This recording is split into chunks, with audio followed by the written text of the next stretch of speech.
அனைவருக்கும் வணக்கம். என் பேர் விக்னேஷ். நான் இப்போ நிறைய விஷயம் பேச போகிறேன். ஆதி ஏற்படுத்திய விழிப்புணர்வு பாடலில் தடுக்கி விழுந்ததில் நானும் ஒருவன் என்பதை என்னால் மறுக்க முடியாது. போராட்டம் எப்படி கலவரமாக மாறியது என்பதை பார்ப்போம். போராட்டம் தொடங்கிய முதல் நாளிலிருந்தே அனைத்து அரசியல்வாதிகளும் வசனங்களால் தாக்கப்பட்டனர். இது அனைவருக்கும் தெரிந்த ஒன்றே. இதை யாரும் பெரிதாக கண்டு கொள்ளவில்லை என்பதே நிதர்சனமான உண்மை. போராட்டம் தொடக்க நிலையில் இருந்தபோது நியூஸ் 7 தொலைக்காட்சியில் ஆதி ஒரு பேட்டியில், அடுத்து நான் ஒரு விவசாய பிரச்சனையை கையில் எடுத்து ஒரு விழிப்புணர்வு பாடலை உருவாக்கப் போகிறேன் என்று சொன்னார். ஆனால் இப்பொழுது ஜல்லிக்கட்டுக்காக மட்டும்தான் இந்த போராட்டம், மேலும் நான் ஜல்லிக்கட்டுக்காக மட்டுமே விழிப்புணர்வை ஏற்படுத்துவேன் என்று கூறி வருகிறார். நேற்று அவர் பதிவிட்ட முகநூல் காணொளியில் சில விஷமிகள் உள்ளே புகுந்து விட்டனர் என்று கூறி வருகிறார்.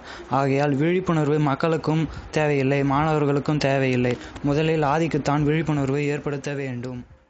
எதற்காக என்றால், அவர் முதலில் தமிழண்டா, செந்தமிழ் என்று கூறி வந்தார் ஆதி. இப்பொழுது இந்தியா, மோடி என்று கூறி வருகிறார்.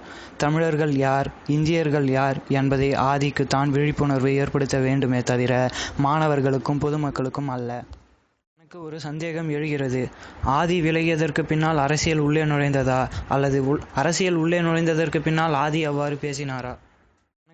தனித்தமிழ்நாடு வேண்டும் என்கின்ற எண்ணம் அனைவரது மனதிலும் மத்திய அரசு எப்பொழுது பொங்கலுக்கு கட்டாய விடுமுறை இல்லை என்று அறிவித்ததோ அப்பொழுதே அனைவரது மனதிலும் வந்துவிட்டது. அடுத்து பொதுமக்கள் மற்றும் மாணவர்கள் எழுச்சி பெற்றதற்கான காரணம் ஆதி பாடிய பாடலுக்கு பங்கு உண்டு மற்றும் அரசியல் நையாண்டித்தனமாக போடப்படும் மீம்ஸ்களுக்கும் பங்கு உண்டு என்பதை தெரிவித்துக் கொள்கிறேன். பொதுமக்கள் ஏன் மத்திய அரசு மீதும் மாநில அரசு மீதும் வெறுப்படைந்தனர்?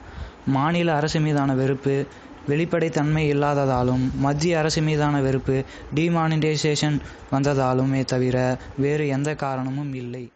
இதை அனைத்தையும் ஜல்லிக்கட்டு போராட்ட களத்தில் உபயோகிக்க சரியான தருணம் என்று மக்கள் கருதினர். பெரியார் திராவிட கழகத்தை சார்ந்தவர்களுக்கு ஒரு வேண்டுகோள். இது எனது சொந்த கருத்துதான். காவி கரையான்கள் தீவிரமாக செயல்பட்டு கொண்டு வருகின்றது. அவர்களை முறியடிக்க பெரியார் திராவிட கழகத்தினரால் மட்டுமே முடியும். முடிந்தவரையில் மீம்ஸ் கிரியேட் செய்வதில் அதிக கவனம் செலுத்துமாறு கேட்டுக்கொள்கிறேன். இப்படி செய்வதால் மாணவர்களுக்கு தமிழர்கள் யார், இந்தியர்கள் யார் என்பது புரிய வைக்க முடியும். கூடிய விரைவில் நானும் ஒரு கழக உறுப்பினராக சேர வருவேன் என்பதை இத்தருணத்தில் தெரிவித்துக் கொள்கிறேன். தனித்தமிழ்நாடு கேட்டால் இந்தியா தாங்காது மற்றும் தலித் சமூகம் தனியாக நாடு கேட்டால் தமிழ்நாடு தாங்காது. இத்துடன் என் உரையை முடித்துக் கொள்கிறேன். நன்றி, வணக்கம்.